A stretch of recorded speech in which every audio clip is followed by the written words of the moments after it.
Hi, Professor Powell. This is Scott. I'm going to be demonstrating the insertion of a Foley catheter. You'll have to forgive some of the supplies. For a male patient, I'm using my mother's essential oil infuser, so I'm sure you'll enjoy some of the humor in this stay-at-home lockdown that we're having.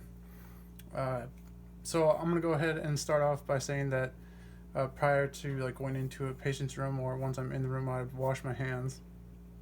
Some of the things for the necessity of a catheter would be surgery. There's a urethral stricture, or the swelling or swollen prostate could be reasons for a catheter.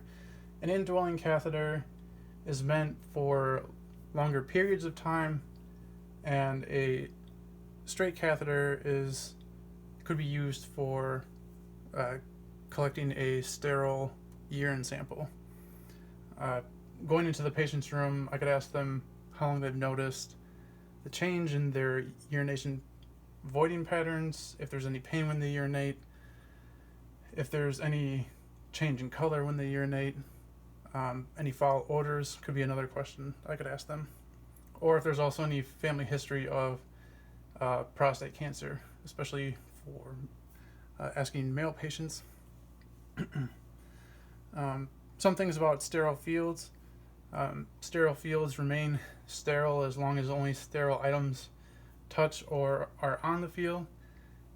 Sterile fields exposed to air long enough can become or do become contaminated. Fluid always flows with gravity. And the edges of a sterile field, about 1 to 2 inches, are considered contaminated, even in a reservoir such as a catheter kit. So I'm going to go ahead and begin the demonstration for inserting a modified Foley catheter. So I would wash my hands, and I would set up a sterile field, which I have here. And again, this is a makeshift male patient that we have here. And then this is the makeshift catheter kit. So I'm going to start by opening up this catheter kit. This is going to be my disposal area off to the side. Here we have our drape.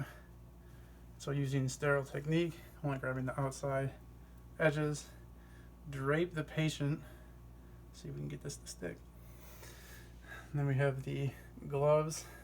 Just put these in the wrong way. So I'd have these open, and I'm just simply having these closer to the patient just so you can see everything that I'm doing. Obviously you wouldn't have these right next to a patient. And using sterile fashion,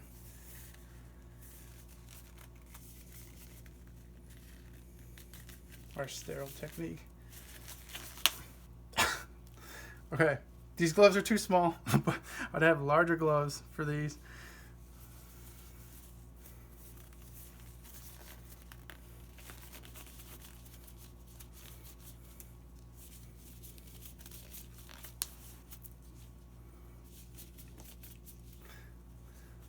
All right. Okay, so in this kit, I'm just going to explain quickly what represents what. I don't have any stand-in for a lubrication, but we do have a betadine solution. Here we have our Foley catheter. I'm just going to set these off to the side so I can show you what else is here. Normally there'd be tongs, but we're going to be using these like chopsticks for the cotton balls. And then we'd have our syringe with about 10 milliliters of a sterile water solution for filling the bulb of the catheter, or the balloon of the catheter. So I'm going to put this back into order here. So once I open the kit, and I take my betadine solution, and over the cotton balls, you want to use at least 3.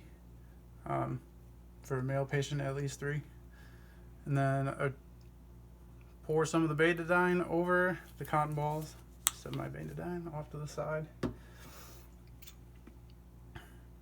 And using the, while the cotton balls are percolating in a betadine solution, I can be testing the balloon on my Foley catheter, taking the Foley catheter and our makeshift syringe. This would generally stick onto the Foley catheter, and I'd be able to remove my hand, but oh, there you go. So I'd be able to test the balloon for any failures in integrity, and I would pretend that the balloon is fully intact, so the catheter is good to go. And normally the balloon would also be in a its own separate wrapping, and I could leave it wrapped for the test as well, so that prior to cleaning the patient with the betadine solution cotton swabs, it would remain sterile. So then, once I touch the patient with my right hand for this demonstration, it's considered non-sterile, so I won't be able to use this hand again for inserting the catheter. But using these makeshift forceps and the betadine cotton balls, I'd grab the tip of the penis, and using a cotton ball for each area and one for the tip, I could start with the tip over here in the garbage area. And then on the other side,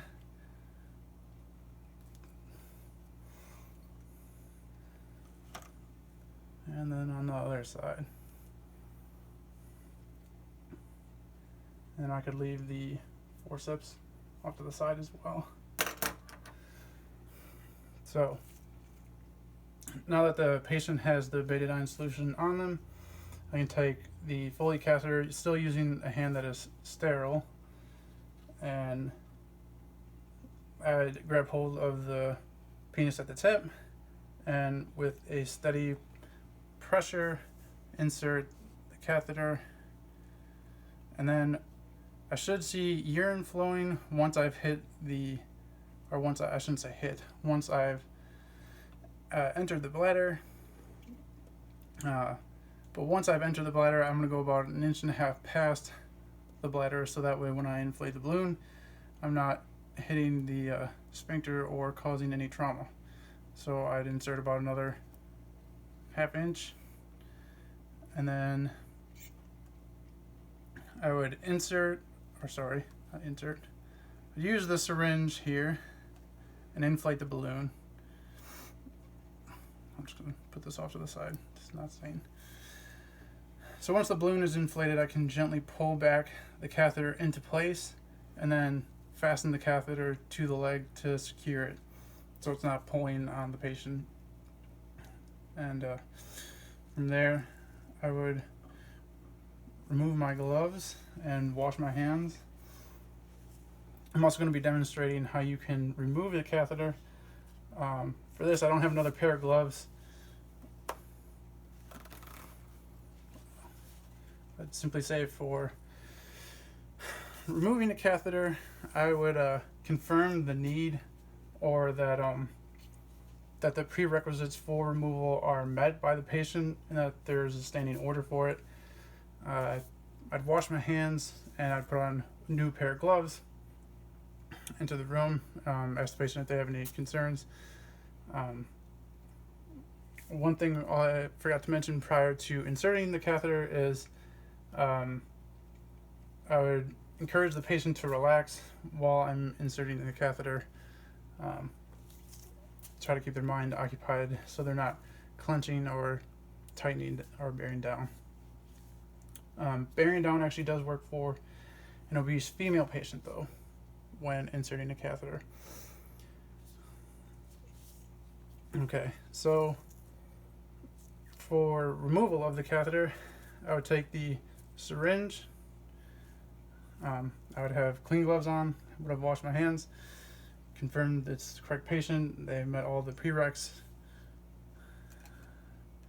and I would withdraw I let the water flow via gravity. I wouldn't suction the water out, so that way there's no crevices or ridges in the balloon, so that way when removing the catheter there's no trauma caused to the urethra on the withdrawal.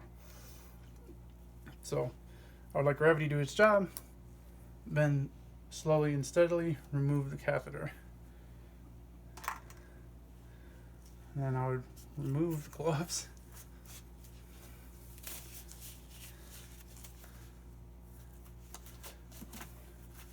Wash my hands and ask the patient if there's any questions or concerns. And that completes the skill.